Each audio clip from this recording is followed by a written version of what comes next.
And then our final racer is Liam Miro from the Bowerman Track Club Elite, I believe. And yes, we see another familiar face coming right back on the outside. Carlos Villarreal looks like he's going to be rabbiting once again.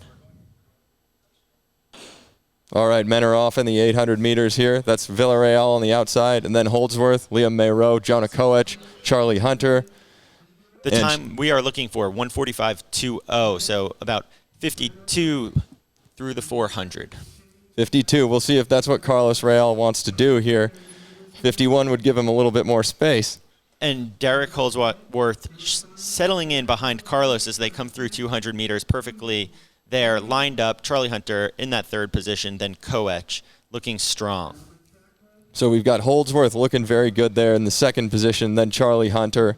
Charlie Hunter was the NCAA champion indoors this year, running 1:45.9.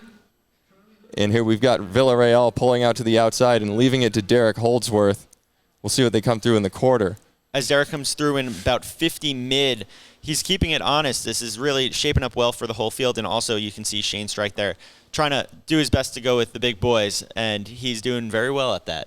We know that these men are fit. They've had to race strategically in the trials. Many of Derek Holdsworth pulling off right now, but leaving Charlie Hunter charging down the backstretch with Jonah Koech and Shane Strike right with their sights set on him. It's good to have a lot of rabbits, but it's even better to race. And they come through 600 meters in about 1:17, so they are where they need to be. And the question is, will Koech be able to pull out wide and make this an honest one for Charlie Hunter? Hunter smooth striding right now, and he's starting to get a gap on Jonah Koech. We'll see if Koech has anything left for him, but what does the clock say? It's a long straightaway, but Charlie Hunter seems to be gravitating towards the finish line at an incredible rate. He's looking really good. It's going to be a close one. He knows he's going to have to dip at the line, and it looks like he's got it. 1:44. 1:44 for Charlie Hunter of Australia. As he crosses the finish line, I see him holding his hands in prayer, thanking the track gods for getting him that standard there today. An excellent race for him, big personal best.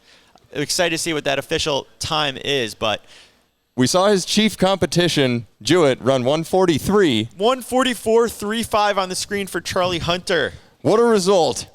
I mean, what are they doing in Australia right now? We've had 2 wins for the Australian athletes, Jess Hull and then Charlie Hunter riding high off of that performance. 1:44.3. That has to be a track record here at the McKenzie Community Track. Absolutely awesome performance for him. And then also, just behind him, Jonah Koech having a huge run. And then Shane Strike also getting a personal best. So a really, really competitive race. You see the guys running fast up front. You just follow them and you do what you got to do. Such great results here, too. You got Shane Strike, first man out of the finals in the trials. You knew he had something left to give. And Jonah was second out. So these two guys, you know, they were disappointed that they weren't in there at Hayward yesterday, but they're clearly fit and ready to go, and they have more left in the tank. And you see Charlie Hunter on the screen giving himself big claps.